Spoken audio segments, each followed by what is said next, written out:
Aba, dumadaan yung babaeng patay gutom. Hi! Magandang hapon, Maring Olga. Che, wala akong kumaring pokpok. Sarah, Ay, grabe. Sakit mo naman magsalita. Ang aga-aga, tsura mo pang gabi na. gaga. Pwede ba? Huwag mo akong matawag-tawag na Mare. Naaalibadbaran ako at ginagalis ako. Siya nga pala, Mare, gusto mo? Oy! May pabit-bit pa! Saan na naman kaya galing yan? Ganun talaga ang pantal habang kinakamot, lalong kumakate.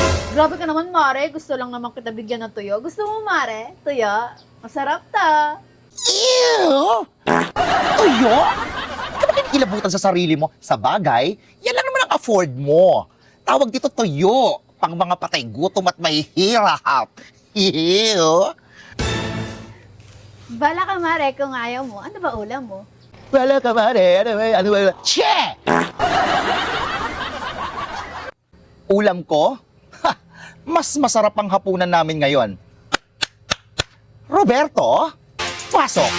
Isampal mo nga sa babaeng patay gutom na to kung anong ulam natin mamayang gabi. Bagne. Karne, bobo. Hindi barne. Karne lang naman. Nagkakahalagang 275 pesos. 200 kilo? Eh, pang mahirap lang din man pala yung ulam mo eh. Eh, samantalang sa akin yung tuyo, 400 kilo. Che! Patay gutom! Pok-pok!